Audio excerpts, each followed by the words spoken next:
का कि तिल भर मछरी खाई के कोटि गौ दे दान, काशी करवट ले मरे निश्चय नरक निदान।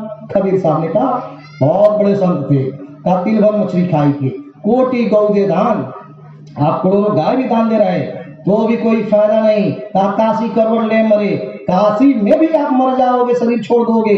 जो लोग यह कहते हैं कि काशी में मरने पर मोक्ष और मुक्ति मिलता है, तो साहब कबीर ने खंडन किया, इस बात को का खंडन किया, कहा नहीं मिलेगा मोक्ष मुक्ति। कहा मोक्ष मुक्ति पा लेना इतना आसान है? नहीं आसान है। कहा निश्चय नरक निदान, निश्चित आप नरक में जाओगे, कोई दूसरा रास्ता नहीं है। हमारे गुरु महाराज ने सत्संग में यह बताया था, काटे जाओगे, पीटे जाओगे, जलाए जाओगे। आप समझो प्रेमियों, यह कोई ऐसी बात नहीं, प्रमाण है कि कल्पों वर्ष तक इस आत्मा को नरकों में सजा मिलती है, प्रमाण है।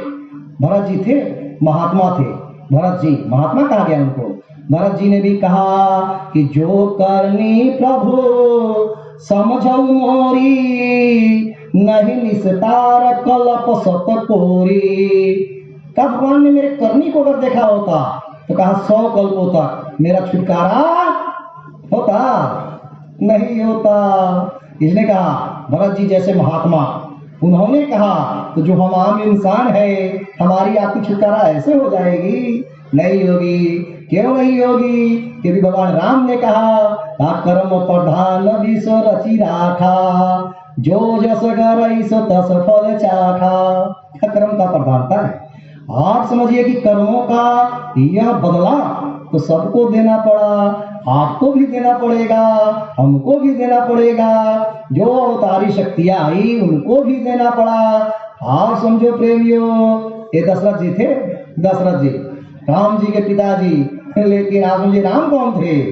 कुल मालिक थे, भगवान थे, जिनके बारे में यह बताया गया कि सारद कोटि अमित चतुराई, विदिशट कोटि श्रेष्ठ निपुणाई, विष्णु कोटि समपालन करता, रुद्र कोटि सम सत्संग हरता।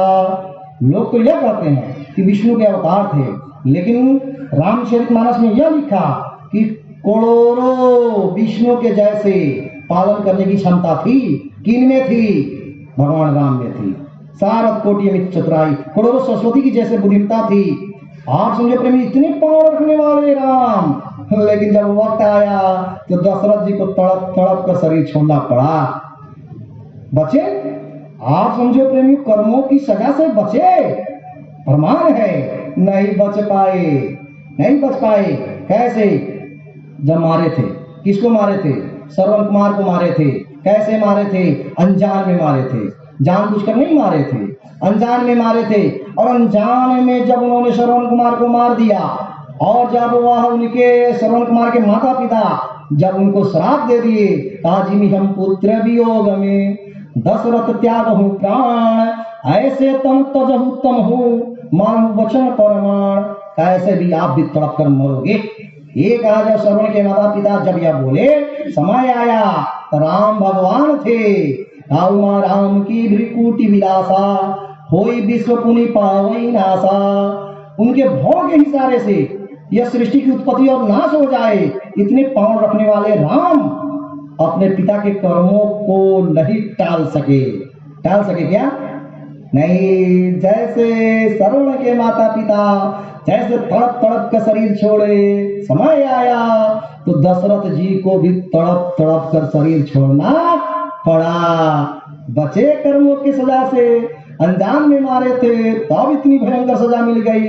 जो भगवान के पिता थे, तो आज दुनिया के लोग जो जानबूझकर जो चाकू चला रहे, गला काट रहे, और घर में लाकर नमक मरचा डालकर बड़े स्वाद के साथ खा रहे, बच्चों को खिला रहे, अतिथि को खिला रहे।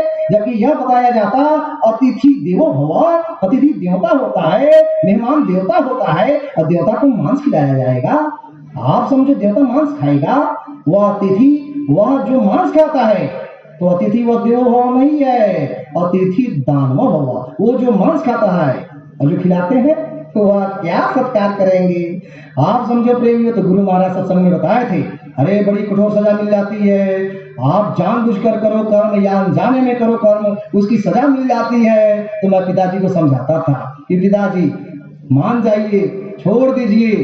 एक दिन पिताजी बड़े गुस्से हुए हमारे, आए चुपो, आज के बाद तो हमको इनका बात नहीं बताएगा, बाबा जय गुरुदेव का चर्चा नहीं करेगा, आज के बाद तुम साइलेंट हो जाएगा। बहुत बोले, तब हमको भी बड़ा चोट पहुंचा। हमने भी यह सोचा कि इतने दिनों से हम इनको कह रहे, लेकिन मानने को यह तैयार नहीं। तो कहा, हमने भी मन में हमको भी आया कि ठीक है, आज के बाद हम आपको नहीं कहेंगे। जब उन्होंने यह कहा, अरे हम कीर्तन में जाते हैं, अष्टजाम में जाते हैं, हम लखनऊ में जाते हैं, तुम हमको समझाएगा, मेरा बेटा तू हमको समझाएगा। हमारे मन में भी ऐसा है कि ठीक है, आज के बाद हम आपको नहीं समझाएंगे। आज समझे बनी और रात बीती, रात को मैं बहुत रोया। उनके बाद से हमको ऐसा लगा कि शायद अब हमारे पिताजी हमारी बात को तो सुन ही नहीं रहे, तो शायद इनका मनुष्य शरीर तो गया, फोकट में गया, मुक्त में गया। मरने का परवाह नहीं, ये नहीं कि मरेंगे तो सभी, ये नहीं कि भाई शाकाहारी मरेंगे, धर्म पर जो चल रहे हैं वो मरेंगे या नहीं मरेंगे, बाकी ऐसे नहीं। मरना तो सबको है, लेकिन एक ये है कि भाई जिस उद्देश्य के लिए मनुष्य शरीर मिला उस काम को कर ले गए तो कहा हंसते हंसते शरीर छोड़ेंगे, और अगर नहीं कर ले गए, बच्चा जाता है कमाने। आज मुझे गांव नगर समाज का बच्चा जाता है कमाने, कहाँ, केरल, पंजाब, तमिलनाडु, आज मुझे मुंबई, जहां भी, और वह बच्चा वहां से कमाए नहीं, उल्टा कर्जा करके आ जाए, तो पिता खुश होंगे? नहीं खुश होंगे। लेकिन वही बेटा अगर कमा कर लाएगा और दिखाएगा अपने पिता को, हमने इतना कमाया, पिता का सीना चौड़ा हो जाएगा। अरे आप समझिए, जिस उद्देश्य के लिए मरना तो सबको है, आए हैं सो जाएंगे, राजा रंग फकीर सब मरेंगे, लेकिन ये जरूर है कि जिस उद्देश्य के लिए मनुष्य शरीर मिला उस काम को जब हम नहीं कर पाएंगे तब क्या होगा? तब पछतावा होगा, तब दुख होगा, तकलीफ होगा मन में कि अरे भाई हमको जिस काम के लिए शरीर मिला उस काम को हम नहीं कर ले जा रहे, तब पछतावा होगा। तो था कि भाई अब तो इनका शरीर फोकट में चला गया। किसका? पिताजी का। हम गए, रात को थोड़ा रोए भी और सो गए। जब सुबह हुआ पिताजी हमारे उठे और बड़े खुश थे, बड़े खुश और बड़े आप समझिए प्रसन्नता चेहरा पर, और गा क्या रहे कि चलो गुरु के सरनिया दुनिया से नाता तोड़ के। हमने देखा, हमने कहा अरे ये क्या हो गया, ये अचानक यह परिवर्तन कैसे हो गया? जो रात को सुनने को तैयार नहीं, गुरु शब्द को सुनने को जो तैयार नहीं है, हाथ बदल कैसे गए, परिवर्तन कैसे हो गया? तब हमने पूछा पिताजी अचानक रात भर में क्या हो गया? तब उन्होंने कहा कि देखो रात सपने में गुरु महाराज आए थे, ये गुरु महाराज आए थे, जिनकी तस्वीर आपको लगी है।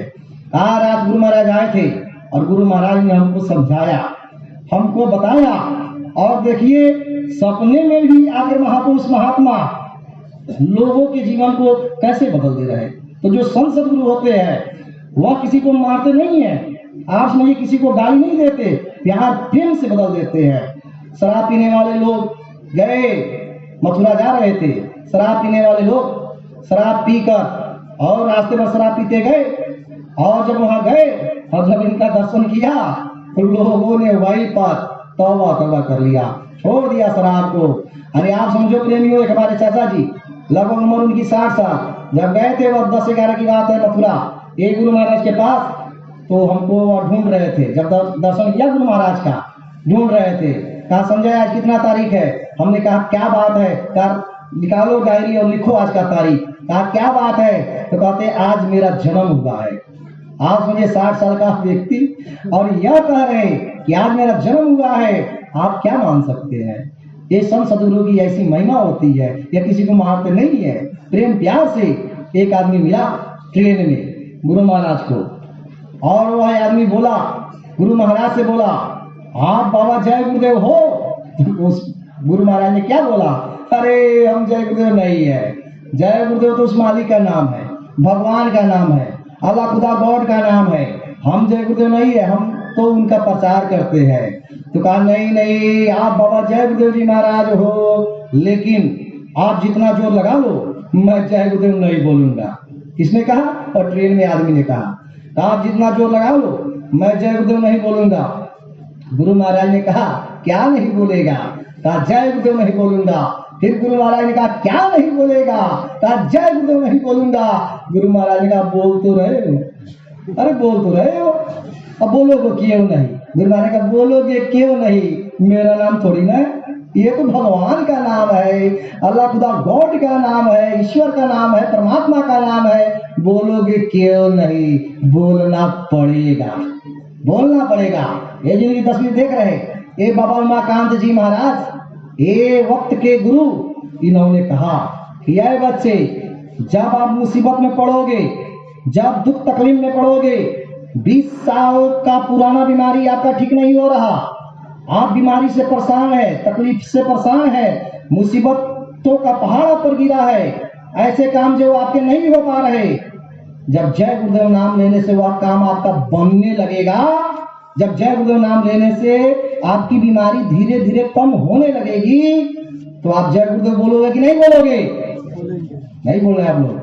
बोलेंगे। एनर्जी लाइए भाई, बोलेंगे। जब आपकी हिफाजत होने लगेगी इस नाम से, जब आपकी दुख तकलीफ कम होने लगेंगे इस नाम से। ये बाबा उमाकांत जी महाराज ने कहा अरे तुम मजबूरन जय गुरु नाम बोलोगे, बोलना तो पड़ेगा, ये तो मेरा नाम है नहीं, ये तो भगवान का नाम है, अल्लाह खुदा गॉड का नाम है। तो ये महापुरुष प्रेम से जीव को समझा लेते हैं, जोर जबरदस्ती नहीं करते। तभी तो कहा बाबा जी की अर्जी है, आगे आपकी मर्जी है, कभी किसी से जबरदस्ती किया गया? संत मत जबरदस्ती का सौदा नहीं होता, यह तो प्रेम और प्यार का सौदा होता है, प्रेम और प्यार का रास्ता होता है। यह तो ऐसा रास्ता होता है जिसके बारे में यह बताया गया कि कबीरा खड़ा बाजार में, सबकी मांगे खैर, ना काहू से दोस्ती ना काहू से बैर। ये तो ऐसा रास्ता है जहाँ ना कोई दोस्त होते हैं ना कोई दुश्मन होते हैं, तो यह संत मत का रास्ता है। तो संत सदगुरु जो होते हैं, ये जो महापुरुष महात्मा होते हैं, प्रेम से प्यार से जीवों को बदल देते हैं। तो महात्मा बुद्ध जा रहे थे, तो उंगली माल ने कहा कौन है रुक जा, बड़े जोर से कहा कौन है रुक जा। तो महात्मा बुद्ध ने बड़े प्रेम से कहा अरे मैं तो रुक गया, भला तू कब रुकेगा? मैं तो रुक गया, भला तू कब रुकेगा? इतनी सी बात आप समझिए अंगुलीमाल के दिल को छू गया। हमारे आज तक जितने भी आए, हमारे रूप को देखकर, रंग को देखकर, हमारे ये अस्त्र शस्त्रों को देखकर कांपने लगते, डरने लगते। ये पहला महात्मा है जो मुझे यह कह रहा कि मैं तो रुक गया, भला तू कब रुकेगा? आप समझो प्रेमियों, इतनी सी बात, एक लाइन का सत्संग उंगलीमाल के दिल को छू गया और वह उंगलीमाल अपना जीवन बदल दिया। करने का मतलब अपना जीने का तरीका बदल दिया। वह उंगलीमाल जो जिसके नाम से लोग डरते थे, जाना नहीं चाहते थे उस रास्ते से, वही उंगलीमाल आप समझिए बुराई के रास्ते को छोड़ दिया और आप समझिए वह सही रास्ते पर आ गया, भक्ति के रास्ते पर आ गया और वह महात्मा बुद्ध का 1 नंबर का शिष्य बना। 1 नंबर शिष्य हुआ। कहने का मतलब प्रेमियों, एक लाइन का सत्संग सुन के उंगलीमाल बदल गया। तो उसको क्या कहा जाएगा? उसको कहा जाएगा सठ। सठ कहा जाएगा।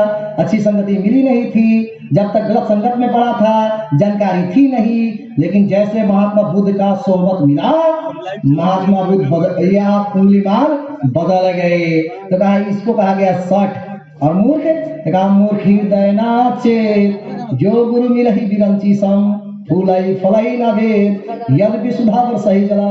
कहा मूर्खों के अंदर चेतना नहीं जाती।